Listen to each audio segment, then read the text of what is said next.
പ്രിയപ്പെട്ട ദൈവമക്കളെ, പരിശുദ്ധാത്മാവ് അത്ഭുതകരമായി പഠിപ്പിക്കും. യോഹന്നാന്റെ സുവിശേഷം 14-ാം അധ്യായം 26-ാം തിരുലിഖിതം. ദൈവത്തിൻ്റെ ആത്മാവ് പഠിപ്പിക്കുന്നവനാണ്, ദൈവത്തിൻ്റെ ആത്മാവ് ഓർമ്മപ്പെടുത്തുന്നവനാണ്, ദൈവത്തിൻ്റെ ആത്മാവ് വെളിപ്പെടുത്തുന്നവനാണ്. പരിശുദ്ധാത്മാവ് റിവീൽ ചെയ്യും, റെവലേഷൻ തരും. പരിശുദ്ധാത്മാവ് പ്രബോധിപ്പിക്കും, പരിശുദ്ധാത്മാവ് പഠിപ്പിക്കും, പരിശുദ്ധാത്മാവ് ഓർമ്മപ്പെടുത്തും. ദൈവത്തിൻ്റെ വചനത്തിൽ എഴുതിയിരിക്കുന്ന നമുക്ക് ഒരുമിച്ച് വായിക്കാം. എല്ലാവരും ചേർന്ന് ഒരുമിച്ച് ഉറക്കെന്ന് വായിച്ചേ. എന്നാൽ എന്റെ നാമത്തിൽ പിതാവ് അയക്കുന്ന സഹായകനായ പരിശുദ്ധാത്മാവ് എല്ലാ കാര്യങ്ങളും നിങ്ങളെ പഠിപ്പിക്കുകയും ഞാൻ നിങ്ങളോട് പറഞ്ഞിട്ടുള്ളതെല്ലാം നിങ്ങളെ അനുസ്മരിപ്പിക്കുകയും ചെയ്യും. എല്ലാ കാര്യങ്ങളും പഠിപ്പിക്കുന്നവനാണ് പരിശുദ്ധാത്മാവ്. എല്ലാ കാര്യങ്ങളും പഠിപ്പിക്കുന്നവനാണ് പരിശുദ്ധാത്മാവ്. അപ്പം അതുകൊണ്ട് ഇതുപോലെ ശുശ്രൂഷകളിൽ പങ്കെടുക്കുമ്പോൾ അച്ഛന് വളരെ വലിയ സന്തോഷം. പരിശുദ്ധാത്മാവിൻ്റെ ആഗമനത്തിന് വേണ്ടി കാത്തിരിക്കുക എന്നുള്ളതാണ്. അട്ടപ്പാടിയിലെ ശുശ്രൂഷ പരിശുദ്ധാത്മാവിൻ്റെ ശുശ്രൂഷയാണ്. അതുകൊണ്ട് സെഹിയോൻ ധ്യാനകേന്ദ്രം എന്ന പേരിടുന്ന എനിക്ക് സന്തോഷം. കാരണം സെഹിയോൻ മാളിക മുകളിൽ വെച്ചിട്ടാണ് പരിശുദ്ധാത്മാവിൻ്റെ അനോയിൻറ്റിങ് ഇറങ്ങി വന്ന് അപ്പോസ്തലന്മാരെല്ലാം പഠിപ്പിക്കപ്പെട്ടവരായി മാറിയത്. അതുപോലെ ടെലിവിഷനിലൂടെ ശുശ്രൂഷ ചെയ്തപ്പോൾ ആ ടെലിവിഷൻ ശുശ്രൂഷയ്ക്ക് അഭിഷേകാഗ്നി എന്ന് പേര് കൊടുക്കുമ്പോഴും പരിശുദ്ധാത്മാവിനെ തന്നെയാണ് അച്ഛൻ മനസ്സിൽ ധ്യാനിച്ചുകൊണ്ടിരുന്നത്. പരിശുദ്ധാത്മാവിൻ്റെ ശുശ്രൂഷയാണ് അഭിഷേകാഗ്നി എല്ലാ ഞായറാഴ്ചയും നടക്കുന്നത്. അതിനുശേഷം എൻ്റെ പ്രിയപ്പെട്ട സഹോദരങ്ങളെ, അച്ഛൻ പുതിയൊരു താമസ സ്ഥലം റൂഹ മൗണ്ട് എന്നൊരു സ്ഥലത്തേക്ക് പ്രവേശിച്ചപ്പോൾ ആ സ്ഥലത്തിന് പേര് കൊടുക്കാൻ പരിശുദ്ധാത്മാവിൻ്റെ പേരാണ് വന്നത്. അതാണ് റൂഹ, പരിശുദ്ധാത്മാവ് ആവാസം ചെയ്തിരിക്കുന്ന മല. പരിശുദ്ധാത്മാവിൻ്റെ ആവാസമലയായി ഒരു മലയെ കർത്താവ് തന്നു.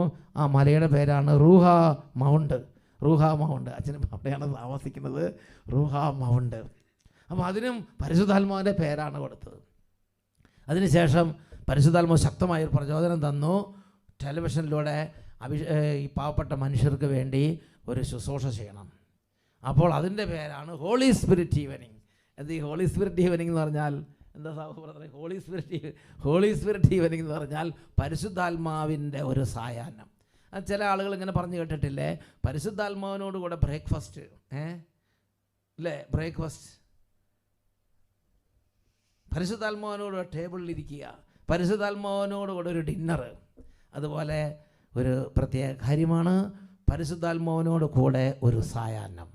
വൈകുന്നേരം 6 തൊട്ട് 9 വരെ അങ്ങോട്ട് മാറ്റി വെക്കുക. പരിശുദ്ധാത്മാവിനോട് കൂടെ ഒരു സായാഹ്നം. ഈവനിങ് പരിശുദ്ധാത്മാവിനോട് സെലിബ്രേറ്റ് ചെയ്യാണ്. It is A celebration. അതുകൊണ്ടാണ് ഞാൻ പറയുന്നത് എനിക്ക് സന്തോഷമാണ്. It is A celebration. അപ്പോൾ ആ ഒരു സെലിബ്രേഷൻ്റെ മൂഡിൽ തന്നെ നല്ല ആഹ്ലാദഭരിതരായി അപ്പനും അമ്മയും മക്കളൊക്കെ കുളിച്ച് ഒരുങ്ങി ഡ്രസ്സൊക്കെ ചെയ്ത് പൗഡർ ഇടണമെന്നേ പറയുന്നില്ല. അപ്പോൾ എന്താ വെച്ചെങ്കിൽ അതൊക്കെ ഇട്ട് പൊട്ടിയൊക്കെ ഇട്ട് അതെല്ലാം ഞാൻ വേണ്ട പോലെയൊക്കെ ചെയ്ത് എന്ത് ചെയ്യണം? നമ്മൾ ഉത്സാഹഭരിതരായി പെരുന്നാളിന് കൂടണ പോലെ എന്ത് ചെയ്യണം? ഈ ശുശ്രൂഷയെ കൂടണം. ഉണങ്ങിക്കരിഞ്ഞിരിക്കുന്ന കുഴപ്പമൊന്നുമില്ല, പക്ഷേ പെരുന്നാളിന് കൂടണം. നല്ല വൈബ്രൻ്റ് ആയുള്ള ഒരു നല്ല ഉഷാറിൽ കൂടണം. ഇങ്ങനെ തളർന്നിരുന്ന കുഴപ്പമൊന്നുമില്ല, അതൊക്കെ ജീവൻ വെക്കും. പക്ഷേ ഞാൻ നിങ്ങളോട് അഭ്യർത്ഥിക്കുകയാണ്, നല്ല ഉത്സാഹപരം ഓരോ ബുധനാഴ്ചയും കാത്തിരിക്കണം. എന്നിട്ട് നല്ല തീയായിട്ട് കൂടണം. ഇതിനാ മുമ്പിൽ വന്നിട്ട് നിങ്ങൾ ഉറങ്ങാനൊന്നും പാടില്ല. അവർക്ക് പറഞ്ഞ് ഹല്ലേലൂയ.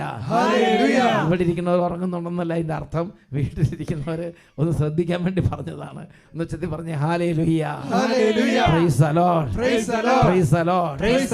പരിശുദ്ധാത്മാവിൻ്റെ സായാഹ്നമാണ്. ഈ പരിശുദ്ധാത്മാവിൻ്റെ സായാഹ്നത്തിൽ ഇങ്ങനെ വരുന്ന സമയത്ത് എന്താവുമെന്നറിയോ? അപ്പോൾ അച്ഛനെ പ്രത്യേകം ശ്രദ്ധിച്ചിട്ടുള്ള കാര്യമാണ് ഈ ഹോളി സ്പിരിറ്റ് കൺവെൻഷൻ. ഇനി അടുത്ത കൺവെൻഷൻ്റെ പേരാണ് ഹോളി സ്പിരിറ്റ് കൺവെൻഷൻ. അഭിഷേകത്തിന് കൺവെൻഷൻ പോലെ ഒരു വലിയ കൺവെൻഷൻ കർത്താവ് രൂപപ്പെടുത്തുന്നുണ്ട്. Holy spirit convention. എന്താണ് ഈ കൺവെൻഷൻ്റെ പ്രത്യേകത? അല്ലെങ്കിൽ എന്താണ് ഈ ഹോളി സ്പിരിറ്റ് സായാഹ്നത്തിൻ്റെ ഈവനിങ്ങിൻ്റെ പ്രത്യേകത? അല്ലെങ്കിൽ എന്താണ് ഈ ശുശ്രൂഷകളുടെ പ്രത്യേകത? അട്ടപ്പാടിയിൽ കർത്താവ് അച്ഛന് നൽകിയ ശുശ്രൂഷകളുടെ പ്രത്യേകത, അച്ഛനിവിടെ സ്റ്റേജിൽ വന്ന് നിന്നാലും അച്ഛൻ ചെയ്യുന്ന സമയത്ത് ഈ മലയുടെ മുകളിലേക്ക് മഞ്ഞ് വന്ന് നിറയുന്നത് പോലെ, ദൈവത്തിൻ്റെ വാത്സല്യമാകുന്ന മഞ്ഞുതുള്ളി കൊണ്ട് മലയെല്ലാം മൂടുന്നത് പോലെ, അല്ലെങ്കിൽ സ്നോ വന്ന് നിറയുന്നത് പോലെ ഈ ശുശ്രൂഷയിൽ പങ്കെടുക്കുന്നവരുടെ മേൽ ദൈവത്തിൻ്റെ പരിശുദ്ധാത്മ സാന്നിധ്യം ഇറങ്ങി വന്ന് അവരെ അങ്ങോട്ട് വലയം ചെയ്യും. അതാണ് ഈ ഹോളി സ്പിരിറ്റ് ഈവനിങ് നടക്കുന്നത്. ഈ വലയം ചെയ്യുന്ന സമയത്ത് ദൈവത്തിൻ്റെ പരിശുദ്ധാത്മാവ് അവരെ ഒരുപാട് കാര്യങ്ങൾ അങ്ങോട്ട് പഠിപ്പിക്കും. അവരുടെ ജീവിതത്തിൽ ഒരുപാട് കാര്യങ്ങൾ അങ്ങോട്ട് റിവീൽ ചെയ്ത് കൊടുക്കും. അവരുടെ ജീവിതത്തിൽ ഒരുപാട് കർത്താവ് കൃപയിൽ അങ്ങോട്ട് ഉയർത്തും. ഞാൻ ഓർക്കുന്നുണ്ട്, ഒരു ചെറുപ്പക്കാരൻ കഴിഞ്ഞ ആദ്യ വെള്ളിയാഴ്ച വന്നു.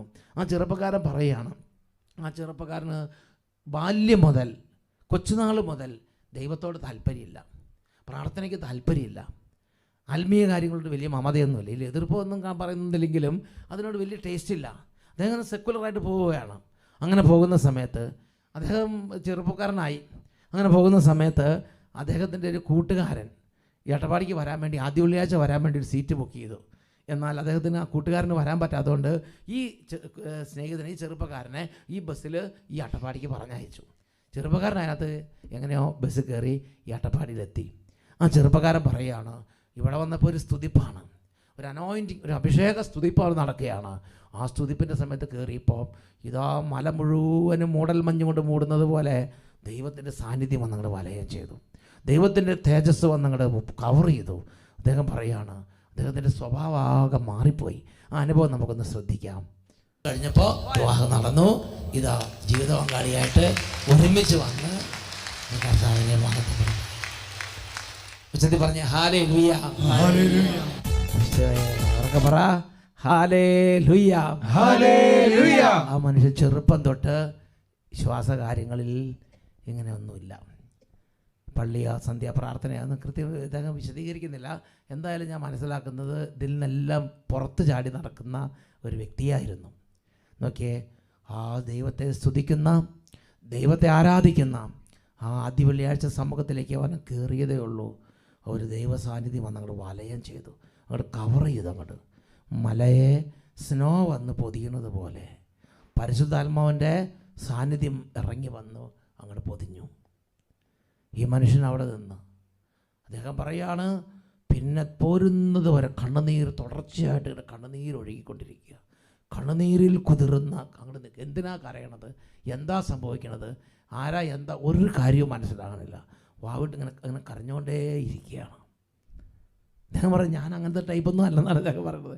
അദ്ദേഹം പറയും, അദ്ദേഹത്തിന് ഒന്നും മനസ്സിലാവും. പക്ഷേ അദ്ദേഹം കരഞ്ഞുകൊണ്ടേ ഇരിക്കും. കണ്ണുനീരിങ്ങനെ ഒഴുകിക്കൊണ്ടുകൂടാന്ന് കണ്ണുനീരിങ്ങനെ ഒഴുകിക്കൊണ്ടിരിക്കുകയാണ്. അദ്ദേഹം അന്നോട്ട് നിർമ്മല ഹൃദയന, അദ്ദേഹം അന്നോട്ട് ദൈവത്തെ ആരാധിക്കാൻ തുടങ്ങി, അന്നോട്ട് പള്ളിയിൽ പോകാൻ തുടങ്ങി, പ്രാർത്ഥിക്കാൻ തുടങ്ങി, ദൈവ വിചാരം ഉണ്ടായി, വിശ്വാസം ഉണ്ടായി, കൃപകളുണ്ടായി, സാക്ഷ്യപ്പെടുത്താൻ തുടങ്ങി, യേശുവിനെ ഏറ്റുപറയാൻ തുടങ്ങി. കർത്താവിന് വലിയ എന്തൊക്കെ അത്രയും പ്രായം കൊണ്ട് കൊടുക്കാവുന്നോ അതെല്ലാം പരിശുദ്ധാത്മാവ് കൊടുത്തു. ഉച്ചത്തിൽ പറഞ്ഞേ hallelujah, hallelujah, hallelujah, hallelujah, hallelujah, hallelujah, hallelujah. എൻ്റെ പ്രിയപ്പെട്ട സഹോദരങ്ങളെ, ദൈവത്തിൻ്റെ ആത്മാവ് ഇറങ്ങി വരുമ്പോൾ ദൈവത്തിൻ്റെ ആത്മാവ് റിവീൽ ചെയ്യും, ദൈവത്തിൻ്റെ ആത്മാവ് പ്രബോധിപ്പിക്കും, ദൈവത്തിൻ്റെ ആത്മാവ് വെളിപ്പെടുത്തും, ദൈവത്തിൻ്റെ ആത്മാവ് പഠിപ്പിക്കും, ദൈവത്തിൻ്റെ ആത്മാവ് ഓർമ്മപ്പെടുത്തും. അത്ര എല്ലാ കാര്യങ്ങളും രൂപപ്പെടുത്താൻ കഴിവുള്ള സർവശക്തനായ ദൈവമാണ് പരിശുദ്ധാത്മാവ്. ആ പരിശുദ്ധാത്മാവിൻ്റെ ശുശ്രൂഷയാണ് കർത്താവിനെ ഏൽപ്പിച്ചിരിക്കുന്നത്. എൻ്റെ പ്രിയപ്പെട്ട സഹോദരങ്ങളെ, ശുശ്രൂഷയിൽ നിന്നും എവിടെയും ഞാൻ കാണുന്നത് ഈ പരിശുദ്ധാത്മാവിൻ്റെ ഇറങ്ങി വരവാണ്, ഈ പരിശുദ്ധാത്മാവിൻ്റെ സാന്നിധ്യമാണ്. പരിശുദ്ധാത്മാവ് ഇറങ്ങി വരുന്ന ഒരു കാര്യമാണ് ദൈവസ്തുതി. അപ്പോൾ അതിനെക്കുറിച്ച് നിങ്ങൾ പണ്ട് കേട്ടിട്ടുണ്ട്.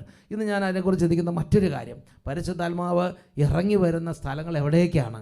നമ്മൾ ബൈബിളിൽ നോക്കി ബൈബിൾ അടിസ്ഥാനപ്പെടുത്തി നമ്മൾ മനസ്സിലാക്കിയാൽ എളുപ്പമുണ്ടാവും. അപ്പോസ്തല പ്രവർത്തനത്തിൽ 4-ാമത്തെ അധ്യായത്തിൽ 23 തൊട്ട് 33 വരെ വാക്യങ്ങൾ.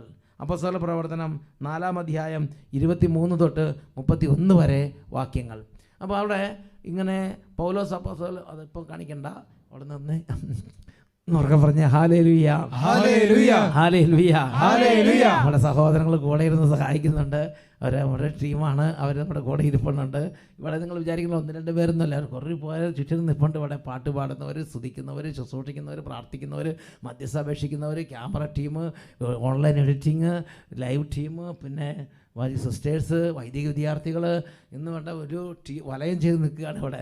ഒന്നുറക്കെ പറഞ്ഞേ hallelujah, hallelujah, praise the Lord, praise the Lord. എല്ലാ സ്വരം വരട്ടെ, praise the Lord, praise the Lord, hallelujah, hallelujah, hallelujah, hallelujah. എൻ്റെ പ്രിയപ്പെട്ട സഹോദരങ്ങളെ, അപ്പോസ്തല പ്രവർത്തനം ഈ 4-ാമത്തെ അധ്യായത്തിൽ അത് സംഭവം എങ്ങനെയാണ്?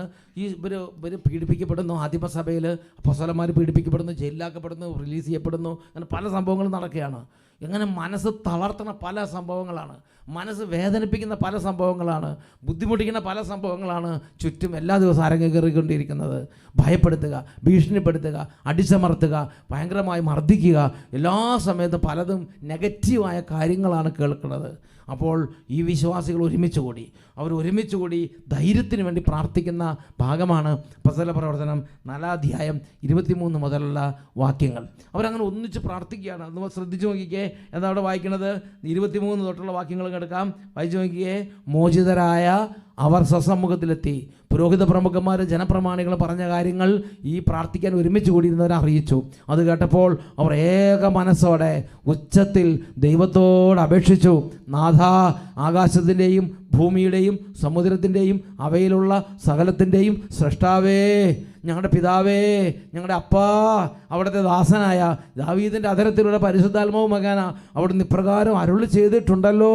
വിജാതിയർ രോഷാകുലരായത് എന്തിന്? ജനങ്ങൾ വ്യർത്ഥമായ കാര്യങ്ങൾ വിഭാവന ചെയ്തത് എന്തിന്? കർത്താവിനും അവിടുത്തെ അഭിഷിക്തനും എതിരായി ഭൂമിയിലെ രാജാക്കന്മാർ അണിനിരക്കുകയും അധികാരികൾ ഒരുമിച്ച് കൂടുകയും ചെയ്തു. അവിടുന്ന് അഭിഷേകം ചെയ്ത അവിടുത്തെ പരിശുദ്ധ ദാസനായ യേശുവിനെതിരെ ഹെരോദോസും പന്തിയോസ് പീലാത്തോസും വിജാതിയരോട് ഇസ്രായേൽ ജനങ്ങളൊപ്പം സത്യമായി ഈ നഗരത്തിൽ ഒരുമിച്ച് കൂടി. അവിടുത്തെ ശക്തിയും ഹിതവും അനുസരിച്ച് നിശ്ചയിച്ചിരുന്ന കാര്യങ്ങൾ നിറവേറുന്നതിന് വേണ്ടിയാണ് അവർ ഇപ്രകാരം ചെയ്തത്. അതിനാൽ കർത്താവേ, അവരുടെ ഭീഷണികളെ അവിടുന്ന് ശ്രദ്ധിക്കണമേ. അവിടുത്തെ പരിശുദ്ധദാസനായ യേശുവിൻ്റെ നാമത്തിൽ രോഗശാന്തിയും അടയാളങ്ങളും അത്ഭുതങ്ങളും സംഭവിക്കുന്നതായി കൈകൾ നീട്ടണമേ. അവിടുത്തെ വചനം പൂർണ്ണ ധൈര്യത്തോടെ പ്രസംഗിക്കാൻ ഈ ദാസരെ അനുഗ്രഹിക്കണമേ. ഇങ്ങനെ അങ്ങോട്ട് പ്രാർത്ഥിക്കുകയാണ്. പ്രാർത്ഥന കഴിഞ്ഞപ്പോൾ അവർ സമ്മേളിച്ചിരുന്ന സ്ഥലം മുഴുവനും കുലുങ്ങി. അവരെല്ലാവരും പരിശുദ്ധാത്മാവിനാൽ പൂരിതരായി. ഉറക്കെ പറഞ്ഞേ ഹാലേലൂയ, ഹല്ലേലൂയ. എന്ന് പറഞ്ഞാൽ അതിൻ്റെ അർത്ഥം എന്താ? ഇവരുടെ ഹൃദയത്തിൽ വന്ന കാര്യങ്ങളെല്ലാം ജലധാര പോലെ അങ്ങോട്ട് കോരിച്ചൊരിഞ്ഞു. ദൈവമേ, അവരുടെ ഭീഷണികൾ ശ്രദ്ധിക്കണമേ. അവർ പ്രബലരാണ് കർത്താവേ, അവർ അധികാരികളാണ് കർത്താവേ, അവർ ഞങ്ങൾ കുറേ പേരെ മർദ്ദിച്ചിട്ടുണ്ട്, ഇവർ രോഷാകുലരാകുകയാണ്, അവർ കർത്താവിനും അവിടുത്തെ വചനത്തിനും എതിരായിട്ടാണ് പ്രവർത്തിക്കുന്നത്. ഇങ്ങനെയൊക്കെ പറഞ്ഞ് അവരുടെ ഉള്ളിൽ നിന്നുള്ള കാര്യങ്ങളെല്ലാം വാവിട്ട് നിലവിളിച്ചങ്ങോട്ട് കർത്താവിൻ്റെ സന്നിധി പറയുകയാണ്. അവർ ആത്മാർത്ഥതയോടെ വിളിച്ചപേക്ഷിക്കുകയാണ്, അവർ ആത്മാർത്ഥതയോടെ പ്രാർത്ഥിക്കുകയാണ്. എൻ്റെ പ്രിയപ്പെട്ട സഹോദരങ്ങളെ, പ്രാർത്ഥന കഴിഞ്ഞപ്പോൾ എന്നാണ് പറയണത്. സ്തുതിപ്പ് പോലെ തന്നെ വളരെ പ്രധാനപ്പെട്ടതാണ് ഹൃദയത്തിൻ്റെ എല്ലാ വികാരങ്ങളും വെളിപ്പെടുത്തിയുള്ള പ്രാർത്ഥന. ഹൃദയത്തിൻ്റെ എല്ലാ, സങ്കടമാണെങ്കിൽ സങ്കടം, ഭയമാണെങ്കിൽ ഭയം, അസ്വസ്ഥതയാണെങ്കിൽ അസ്വസ്ഥത, ആകുലതയാണെങ്കിൽ ആകുലത, ഈ ഹൃദയ വികാരങ്ങളെല്ലാം വെളിപ്പെടുത്തിയുള്ള പ്രാർത്ഥന. അങ്ങനെ അത് ജലധാര പോലെ അങ്ങോട്ട് കോരിച്ചൊരിയണം. എൻ്റെ പ്രിയപ്പെട്ട സഹോദരങ്ങളെ, അങ്ങനെ പ്രാർത്ഥന ദൈവസന്നിധിക്ക് ഉയരുമ്പോൾ അവിടെ സംഭവിക്കുന്ന കാര്യമാണ്, ദൈവത്തിൻ്റെ ശക്തി അവിടെ ഇറങ്ങി വരും. ദൈവത്തിൻ്റെ ആത്മാവ് അവിടെ ഇറങ്ങി വരും. പരിശുദ്ധാത്മാവിൻ്റെ ശക്തി അവിടെ പരിവർത്തിക്കും. അവിടെ വലിയ കാര്യങ്ങൾ പിന്നെ സംഭവിക്കും. പരിശുദ്ധാത്മാവ് അജ്ഞന്മാരെ പഠിപ്പിക്കാൻ തുടങ്ങും, ദുർബലരെ ബലപ്പെടുത്താൻ തുടങ്ങും, പേടിത്തൊണ്ടന്മാരെ ധൈര്യശാലികളാക്കി മാറ്റും, വലിയ തരത്തിലുള്ള അന്ധകാരത്തിരിക്കുന്നവരെ വെളിച്ചമുള്ളവരാക്കി മാറ്റും, അവിശ്വാസികളെ വിശ്വാസികളാക്കി മാറ്റും, രോഗികളെ സുഖമുള്ളവരാക്കി മാറ്റും, ഭയന്നിരിക്കുന്നവരെ ധൈര്യവാന്മാരായി. പരിശുദ്ധാത്മാവിൻ്റെ വളരെ വലിയ കാര്യങ്ങൾ പിന്നെ അവിടെ സംഭവിക്കുകയാണ്. നല്ല സ്വരത്തിൽ ഒരു 3 തവണ ഉച്ചത്തിൽ എല്ലാവരും ചേർന്ന് ഹല്ലേലൂയ പറയട്ടെ. Hallelujah, hallelujah, hallelujah. അതുപോലെ പരിശുദ്ധാത്മാവ് ഇറങ്ങി വരും. എനിക്ക് സന്തോഷമുള്ള കാര്യം എന്താണെന്നറിയോ? ഇറങ്ങി വരുന്ന പരിശുദ്ധാത്മാവ് ഇറങ്ങി വരികയാണ്. നമ്മുടെ മാമോദിസയിലൂടെ നമ്മുടെ ഉള്ളിലുണ്ട്, വിശുദ്ധ കൂദാശകളിലൂടെ നമ്മുടെ ഉള്ളിലുണ്ട്. ഈ പരിശുദ്ധാത്മാവ് നമ്മൾ നന്നായി പ്രാർത്ഥിച്ചാൽ, ഹൃദയം തുടങ്ങി പ്രാർത്ഥിച്ചാൽ, കണ്ണുനീരോടെ പ്രാർത്ഥിച്ചാൽ, ജനുവനായി പ്രാർത്ഥിച്ചാൽ, അവിടെ വീണ്ടും വീണ്ടും ഈ മലയുടെ മുകളിലേക്ക് സ്നോ വരണം. ആത്മാവിൻ്റെ ആവാസം വീണ്ടും വീണ്ടും നിറയും. ആത്മാവ് വീണ്ടും വീണ്ടും കത്തിപ്പടരാൻ തുടങ്ങും. നല്ല സ്വരത്തിൽ ഒന്നുകൂടെ പറഞ്ഞേ, ഹല്ലേലൂയ, ഹല്ലേലൂയ, ഹല്ലേലൂയ, ഹല്ലേലൂയ. ആത്മാവ് കത്തിപ്പട. അപ്പോൾ ഈ ഹോളി സ്പിരിറ്റ് ഈവനിങ്ങിൽ ദൈവം വാഗ്ദാനം ചെയ്തിരിക്കുന്ന വളരെ പ്രധാനപ്പെട്ട ഒരു കാര്യമാണ് പരിശുദ്ധാത്മാവിൻ്റെ ആവാസം. ഈ ശുശ്രൂഷ കൂടിക്കൊണ്ടിരിക്കുമ്പോൾ നിങ്ങൾ കുടുംബം ഒന്നിച്ച് അതിനനുസരിച്ച് ഒരുങ്ങിക്കൂടണം. ഇവിടെ അപ്പോസ്തലപ്രവൃത്തി 4-ാം അധ്യായത്തിൽ ചെയ്തത്, അവരൊരു ഞെരുക്കം വന്നപ്പോൾ അവർ ഒരുമിച്ച് കൂടിയിട്ട് വിശ്വാസികളുടെ സമൂഹത്തോട് കൂടെ അവർ പ്രാർത്ഥിച്ചു. ഇന്ന് നിങ്ങളുടെ വീട്ടിൽ ചിലപ്പോൾ ഒന്നോ രണ്ടോ പേരോ ചിലപ്പോൾ ഒരാളൊക്കെ ഉണ്ടാവുള്ളൂ. അങ്ങനെ ഒറ്റയ്ക്ക് പ്രാർത്ഥിക്കാൻ വിഷമമുള്ളവർക്ക് സന്ധ്യാപ്രാർത്ഥന കൂടിയായിട്ടാണ് ഇത് വെച്ചിരിക്കുന്നത്. എന്നൊക്കെ പറഞ്ഞേ ഹല്ലേലൂയ, ഹല്ലേലൂയ. കാരണം മക്കളൊക്കെ വിദേശത്തേക്ക് പോയി, ഇവിടെ അപ്പനമ്മയും മാത്രമേ ഉള്ളൂ. അവർക്കാണെങ്കിൽ ഒന്നും മിണ്ടാനും പറയാനും പറ്റുന്നത്. അപ്പോൾ സ്തുതിക്കാനൊക്കെ ഒരു ടീം വേണ്ടേ?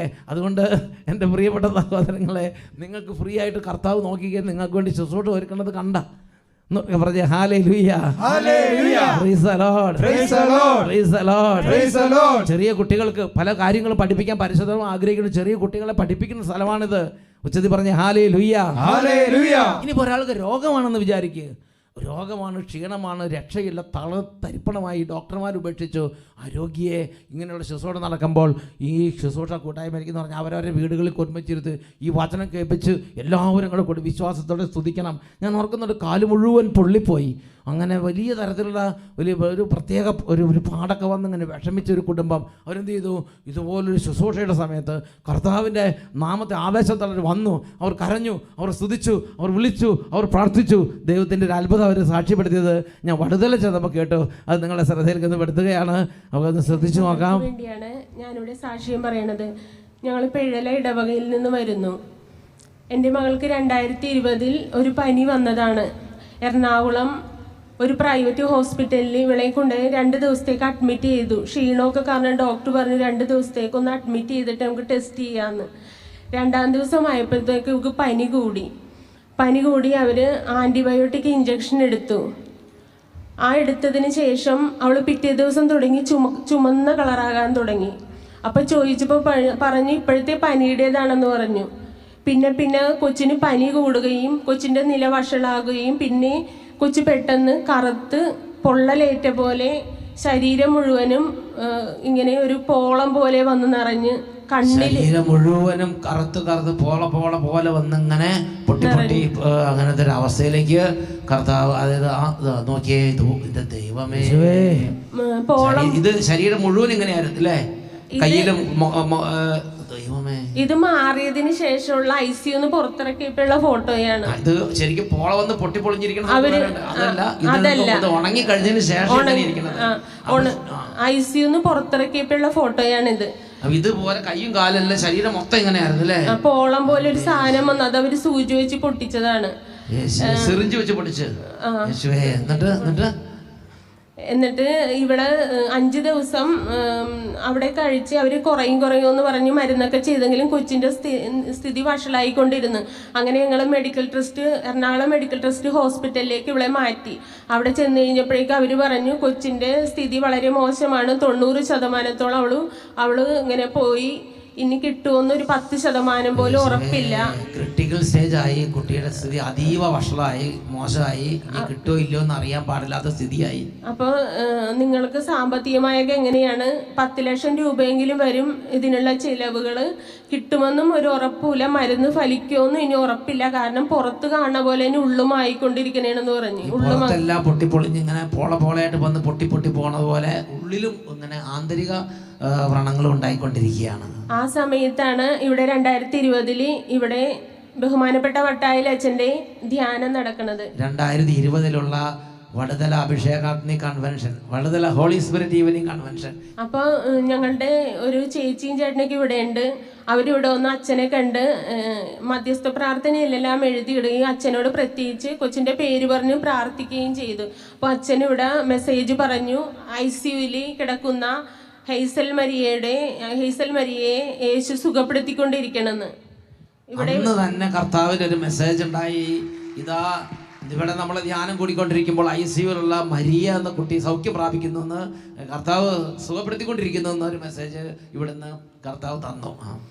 അതിനുശേഷം അവൾക്ക് ഒരു മരുന്ന് ചെയ്തതെല്ലാം ഫലിക്കാൻ തുടങ്ങി.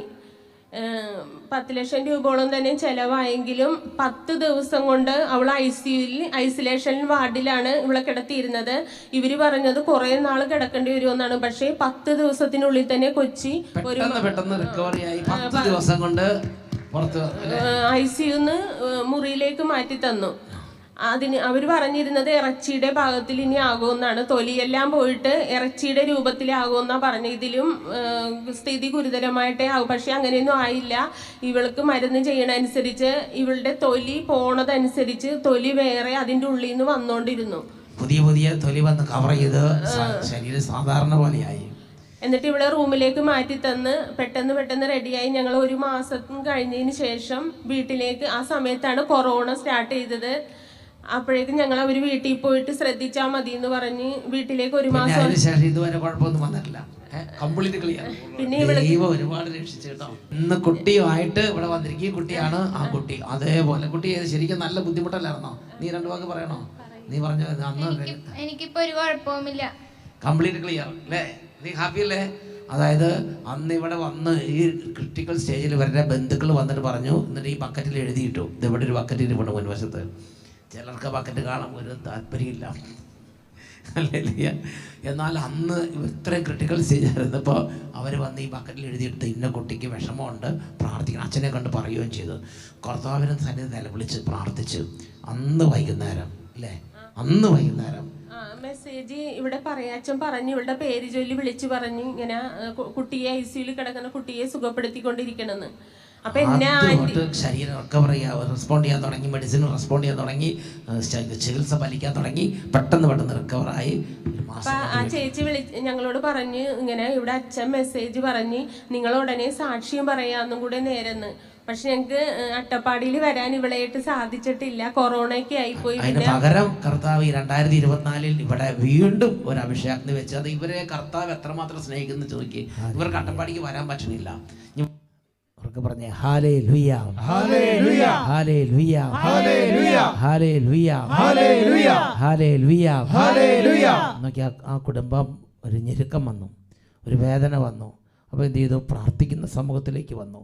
പ്രാർത്ഥിക്കുന്ന സമൂഹത്തിൻ്റെ കൂടെ ഇരുന്ന് കർത്താവിനെ വിളിച്ചപേക്ഷിക്കുക. കരഞ്ഞ് ഹൃദയ ജലധാര പോലെ അവരുടെ ദുഃഖഭാരങ്ങളെല്ലാം അണപൊട്ടി ഒഴുകാൻ ഇടവരുത്തി കരഞ്ഞങ്ങോട്ട് പ്രാർത്ഥിച്ചു, നിലവിളിച്ചങ്ങോട്ട് പ്രാർത്ഥിച്ചു. എൻ്റെ പ്രിയപ്പെട്ട സഹോദരങ്ങളെ, അവിടെ കർത്താവിൻ്റെ കൃപ വ്യാപരിക്കാൻ തുടങ്ങി. കർത്താവിൻ്റെ കൃപ അവിടെ വ്യാപരിക്കാൻ തുടങ്ങി. നല്ല സ്വരത്തിൽ പറഞ്ഞേ ഹല്ലേലൂയ, ഹല്ലേലൂയ, ഹല്ലേലൂയ, ഹല്ലേലൂയ. അപ്പോസ്തല പ്രവർത്തനത്തിൽ 2-ാം അധ്യായം 1 തൊട്ട് 4 വരെ തിരുലിഖിതങ്ങൾ. ഇത് സ്ലീഹന്മാർ ഇതുപോലെ മറ്റൊരവസരത്തിൽ അവരിങ്ങനെ ഈശോ യഹൂദൻ്റെ കൈകളാൽ വധിക്കപ്പെട്ടു. വലിയ തരത്തിലുള്ള പീഡനങ്ങൾ ജെറുസലേമിൽ അരങ്ങേറി. അങ്ങനെ അവർ തളർന്നിരിക്കുകയായിരുന്നു. അങ്ങനെ ഇരിക്കുന്ന സമയത്ത് എൻ്റെ പ്രിയപ്പെട്ട സഹോദരൻ ഈശോ പറഞ്ഞതനുസരിച്ച് ഈശോ അവരോട് പറഞ്ഞായിരുന്നു, നിങ്ങൾ ശക്തി ധരിക്കുന്നത് വരെ ഉന്നതങ്ങളിൽ നിന്നുള്ള ശക്തി ഇറങ്ങി വന്ന് നിങ്ങളുടെ മേൽ ആവസിക്കുന്നത് അനുഭവിക്കുന്നത് വരെ നിങ്ങൾ പുറത്ത് പോകരുത്. ഈ ശക്തി ഇറങ്ങി വരുന്ന ശക്തിയാണ്. പരിശുദ്ധാത്മ ശക്തി വരും, ഇറങ്ങി വരും, അത് വ്യാപരിക്കും, പ്രകടമായ അടയാളങ്ങൾ ഉണ്ടാവും. നിങ്ങൾ അതുവരെ ഇരിക്കണമെന്ന് ഈശോ ശിഷ്യന്മാർ അവരതനുസരിച്ചിരുന്നു. വായിച്ചു നോക്കിക്കേ, അവിടെ വായിക്കുന്നത് എങ്ങനെയാണ്? പന്തക്കുസ്താദിന് സമാഗതമായപ്പോൾ അവരെല്ലാവരും ഒരുമിച്ച് കൂടിയിരിക്കുകയായിരുന്നു. അപ്പോൾ ഒരുമിച്ച് കൂടി എന്ന് പറഞ്ഞാൽ പരിശുദ്ധ അമ്മയോട് ചേർന്ന് എല്ലാവരും പ്രാർത്ഥിച്ചുകൊണ്ടിരിക്കുകയായിരുന്നു എന്നാണ് മനസ്സിലാക്കേണ്ടത്. അപ്പോഴോ കൊടുങ്കാറ്റടിക്കുന്നത് പോലെ ഒരു വലിയ ശബ്ദമുണ്ടായി. അവർ അത് സമ്മേളിച്ചിരുന്ന വീട് മുഴുവൻ നിറഞ്ഞു. അഗ്നിജ്വാലകൾ പോലുള്ള നാവുകൾ തങ്ങൾ ഓരോരുത്തരുടെ മേൽ വന്ന് നിൽക്കുന്നതായി അവർ കണ്ടു. അവരെല്ലാവരും പരിശുദ്ധാത്മാവിനാൽ നിറഞ്ഞു.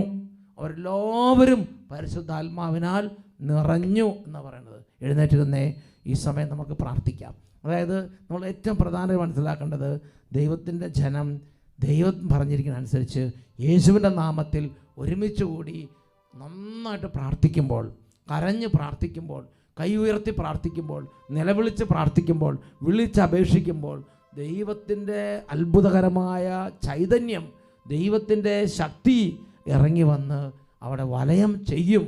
പ്രകടമായ വ്യത്യാസങ്ങൾ, പ്രകടമായ മാനസാന്തരങ്ങൾ, പ്രകടമായ സൗഖ്യങ്ങൾ, പ്രകടമായ അഭിഷേകങ്ങൾ അവിടെ ദൈവജനത്തിൻ്റെ മേൽ ഉണ്ടാകും. അവിടെ ആരാണോ ആ സമയത്ത് കൃപയ്ക്ക് പാത്രീഭൂതരാകുന്നത്, ദൈവത്തിൻ്റെ ദയയ്ക്ക് പാത്രീഭൂതർ, അവരെല്ലാവരും അത് അനുഭവിക്കാൻ തുടങ്ങും. ഇപ്പം നമ്മൾ 2 കാര്യങ്ങൾ